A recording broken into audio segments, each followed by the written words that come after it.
Assalamualaikum warahmatullahi wabarakatuh. Silakan duduk.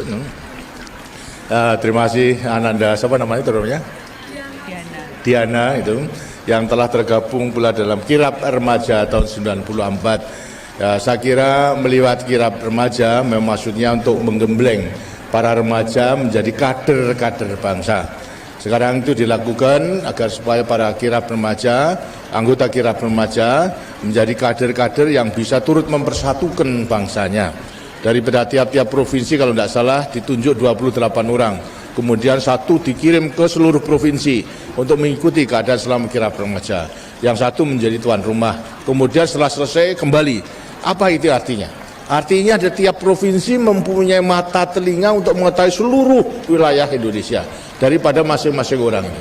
Kalau ini kemudian lantas berkumpul, lantas mengadakan diskusi, apa pengalamannya, apa yang disaksikan kebudayaan maupun juga kekuatan daripada masing-masing provinsi yang kemudian dianalisa, lantas akan bisa menemukan pula cara-cara yang terbaik untuk lebih menyempurnakan. Inilah akan merupakan modal yang baik dalam mempersiapkan diri sebagai kader-kader bangsa.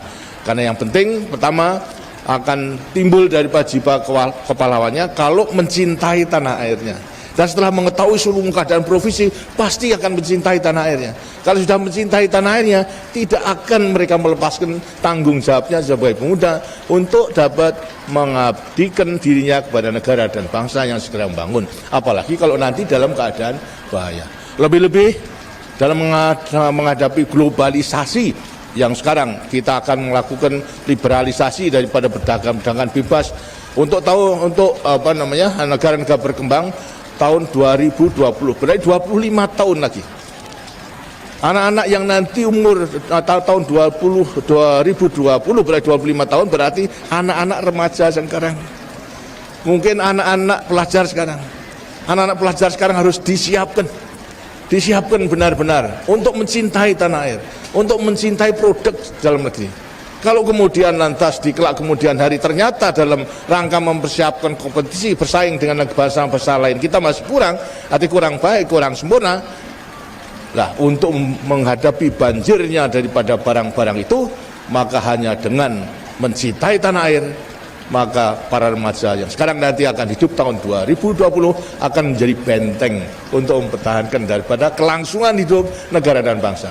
Jadi kalau daripada para pemuda nanti kesengsem kepada produk yang murah baik, tapi hasil di luar negeri hancur daripada bangsanya. Apa? Produknya tidak ada yang membeli. Kalau tidak ada yang membeli, pabriknya tutup. Lantas semua tidak bisa bekerja, tidak bisa makan. Nah itu. Inilah merupakan satu juga kekuatan yang harus kita siapkan. Jadi daripada semua pendidikan, lebih-lebih juga daripada perguruan tinggi harus mampu mempersiapkan. Bukan kita curang, tidak, tapi kita menyelamatkan negara. Kita sekarang harus meningkatkan daya saing kita yang tinggi, dan pasti kita dapat, kita yakin. Tapi andai kata tidak, senjatanya adalah mulai sekarang adalah nasionalisme, mencintai kepada tanah air, mencintai pada produk dalam negeri, harus mulai sekarang. Jangan-jangan mulai sekarang sudah lebih cinta kepada produk import, itu sudah melatih diri yang kurang baik gitu. Sekarang harus betul-betul apa yang kurang baik tadi itu merupakan produk dalam negeri harus kita beli, kita gunakan. Jadi itulah maksudnya agar supaya mencintai tanah air berarti mencintai hasil rakyatnya sendiri, berarti mencintai rakyatnya sendiri. Jangan sampai nanti hancur karena kita kurang mencintai tanah air. Ya, dari situ peranan daripada wanita banyak gitu nanti untuk dapat itu. Apalagi juga kebutuhan keluarga semua harusnya ditentukan daripada kaum wanita, daripada keluarga yang harus menentukan apa yang diperlukan gitu. Dan banyak sekali. Karena itu siaplah. Jadi bekal untuk sekarang melewati kirab remaja itu sudah merupakan satu usaha yang baik, dan usahakan dan diterima. Sekarang merupakan tim dari tiap-tiap provinsi untuk terus-menerus mengikuti diskusi daripada perkembangan di berbagai daerah. Mengerti, Diana? Ya, terima kasih. Dan sekarang nanti dari Panas, mari silakan. Kan B. Assalamualaikum warahmatullahi wabarakatuh. besar-besarnya. Akhirnya, wassalamualaikum warahmatullahi wabarakatuh.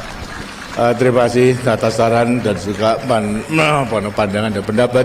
Sungguh merupakan suatu saran yang baik, terutama mengenai pembangunan desa, agar supaya daripada desa yang masih tertinggal dan juga daripada rakyat yang masih hidup di bawah garis kemiskinan itu bisa teratas. Sebetulnya mengenai soal pembangunan desa itu bukan hal yang baru, itu daripada pelaksanaan trilogi pembangunan, ialah stabilitas nasional, pertumbuhan dan pemerataan. Pemerataan sejak semula daripada tahun pertama daripada pelita pertama itu sudah dilaksanakan. Ialah pembangunan diutamakan kepada pedesaan, di sampingnya pertanian, kemudian industri, tapi pedesaan. Apa wujudnya? Ialah mengenai Enpres desa.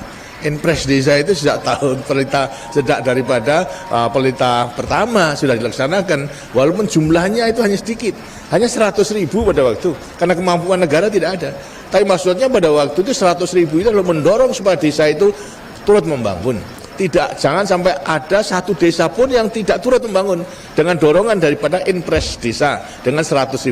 Sekarang sudah menjadi 6 juta dari tiap-tiap desa. Itu juga sebagai dorongan. Ternyata desa yang baik itu adalah menggunakan potensi yang ada, bisa melibatkan 100.000 daripada Enpres desa itu, nilainya pembangunan karena segala sesuatu dilakukan oleh desa dan direncanakan, nilainya bisa 10 kali, 20 kali daripada desa tersebut. Ini yang kemudian menjadi desa yang maju. Tapi ada desa yang potensinya kurang kemudian masih tertinggal. Ini kita dorong lagi, tidak hanya dengan dengan 6 juta, tapi masing-masing desa dilengkapi dengan 20 juta 3 tahun untuk modal revolving. Tapi ada desa ternyata di Aceh itu hanya 50 keluarga. Nah kalau 50 keluarga diberikan 20 juta, sebetulnya kan sudah banyak, kita dibagi aja sudah banyak. Nah ini hanya kita berikan sekali saja, gitu. Tidak 2-3 kali. Dengan sekali 20 juta untuk 50 keluarga sudah bisa merupakan modal revolving untuk desa tersebut. Nah kemudian lantas tadi mengenai soal Jimbaran, itu pun juga tadi sudah katakan, sudah arahkan. Ternyata untuk daerah desa non tertinggal, tadi tertinggal sudah, non tertinggal masih banyak. Ini pun juga diarahkan dalam sistem tabung tadi. Kita tidak ingin mendidik rakyat kita itu hanya menjadi malas. Kita menolong, jangan diberikan ikannya, tapi harus kita berikan kailnya, supaya dengan kail itu kan terus-menerus bisa mancing ikannya selama hidupnya. Nah itulah sekarang dengan sip tabungan dan pinjaman dan melakukan kegiatan itu bisa dilakukan. Itu membutuhkan pemuda-pemuda menjadi pendamping daripada masyarakat di daerah non-IDT yang memerlukan pendampingan tersebut. Tadi yang kedua mengenai soal pendidikan agar supaya bisa mewasi nilai kepahlawanan. Yang penting memang daripada sistem pendidikan, terutama pembangunan jangka panjang yang kedua ini dah kita titik beratkan kepada peningkatan kualitas manusia. Kualitas manusia berarti sumber daya manusia melewati pendidikan yang antara lain yang penting juga agar supaya memiliki nilai-nilai kepahlawan, bisa mencontoh daripada pejuang, maka ajaran sejarah itu malah harus diberikan. Dan rupa-rupanya ini kurang. Itu. Dari sekolah SD sampai kepada SMP kurang gitu. Pelajaran sejarah ini harus kita tingkatkan. Untuk itu dengan sini pula dengan sejarah ditambah nanti secara visual mengenai kesenian yang kemudian menggambarkan daripada sejarah perjuangan daripada manusia kita. Ini dengan sini akan mudah masuk itu kepada anak-anak itu. Dan sejarah-sejarah untuk mengenal perjuangan daripada bangsanya, sehingga mereka merasa bangga, oh saya ini adalah keturunan daripada pejuang pahlawan. Ternyata Indonesia itu adalah merdeka karena perjuangan daripada bangsanya sendiri, bukan diberikan begitu saja oleh penjajah, tidak. Itu. Tapi kita betul-betul berjuang, berarti juga mengorbankan segala sesuatu, sampai sekarang kita bisa membangun dan sama-sama negara berkembang, akhirnya kita bisa mengambil peranan di organisasi internasional, apakah di ASEAN diakui, lantas di non-blok diakui, di APEC bersama-sama dengan negara maju pun kita diakui, karena kita memang sebagai bangsa yang dinilai mempunyai potensi yang cukup kuat. Gitu. Gimana? Ya tinggal satu ya, yang belakang nanti siapa? Di depan sudah ya, dari mana? Ya sudah, dari mana ya? Karang Taruna, ya. Assalamualaikum warahmatullahi wabarakatuh. Waalaikumsalam. Bapak Presiden, Menteri Hormat, sebelumnya kami berhasil menghadapi tantangan tersebut. Di Jawa Timur, kami merupakan tim pembangunan pembangunan di desa dan kelurahan mengantisipasi tantangan tersebut dengan menggerakkan usaha ekonomi produktif yang sampai saat ini telah berhasil dengan baik, apalagi diintegrasikan dengan program gerakan kembali desa. Bapak Presiden, rata-rata untuk mendapatkan kami ini bisa bermanfaat bagi saudara kami. Wassalamualaikum warahmatullahi wabarakatuh. Waalaikumsalam. Terima kasih bahwasanya Ananda sadar bahwasanya apa yang kita lakukan sudah ada hasilnya, tapi sebetulnya masih besar tantangan-tantangan yang kita hadapi bersama dalam mencapai cita-cita masyarakat adil dan makmur berdasarkan Pancasila. Seperti tadi yang saya katakan adalah lapangan kerja. Memang sejak semula sasaran yang kita tentukan yang sangat sederhana dalam meningkatkan kesejahteraan daripada rakyat apa?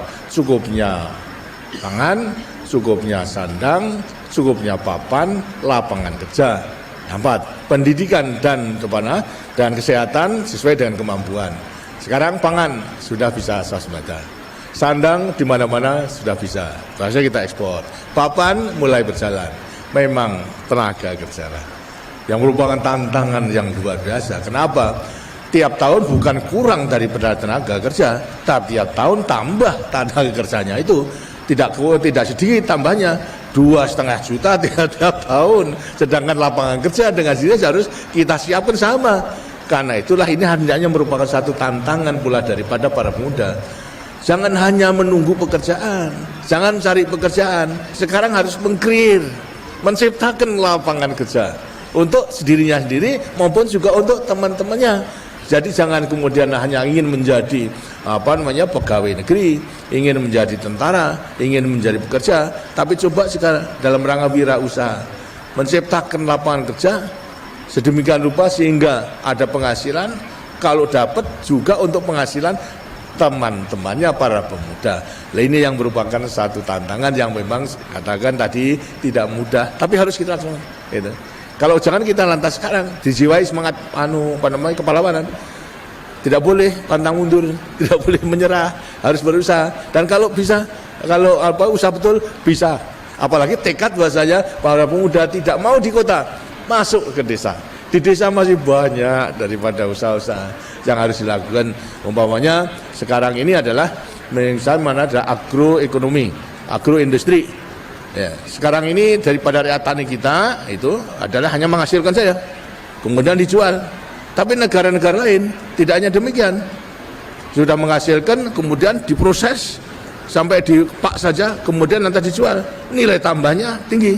Ada pekerjaan tambahan untuk mengepak itu, untuk mengadakan pemilihan yang baik, mana tidak, dan juga untuk pengepakan, transport dan sebagainya tambah itu.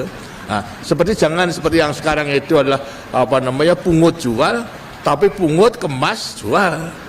Nanti dipungut dulu, kemas dulu. Nah, dengan dikemas artinya dibungkus dan sebagainya, kemudian baru jual. Ini nilai tambahnya tinggi, tambah lapangan kerja lagi itu. Nah, inilah harus menjadi tantangan. Termasuk pula daripada misalnya penggemukan daripada sapi, penggemukan daripada domba. Ini pun juga demikian. Kalau hanya begitu saja kemudian dijual, sapi kurus dengan dirinya nilainya rendah. Tapi coba tahan 4 bulan diberi makan yang baik. 4 bulan itu berarti berapa? Itu jumlahnya 30 kali 4 120 kan? 120 hari itu berarti tambahnya kalau 1 hari bisa 1 kilo 120 kilo itu tambahnya. Kalau itu tambahnya itu berarti tiap hari itu adalah 1000 saja sudah berapa? 1 ekor. Nah, itu dengan dia itulah antara lain banyak pekerjaan. Sedangkan kalau itu dilakukan komposnya, kotorannya bisa untuk nambah pupuk di pedesaan. Untuk kompos tambah lagi daripada usaha. Jadi memang harus banyak tantangan dijawab. Jadi sebetulnya tidak kurang, tapi hanya belum ketemu saja barang jalannya. Untuk itulah agar supaya usaha dengan sebaik-baiknya. Saudara-saudara sekalian, maaf ya, ini artinya waktunya tidak ada. Saya kira sama-sama kita mengerti dan saya percaya bahwa anak-anak semua para remaja itu tidak akan ketinggalan dalam mencontohi daripada teladan yang telah diberikan oleh pendahulu-pendahulunya sebagai pejuang. Untuk itulah agar semua terus berusaha dengan sebaik-baiknya dan menggunakan setiap kesempatan untuk selalu meningkatkan dirinya sehingga bisa akan menghadapi segala tantangan yang dihadapinya.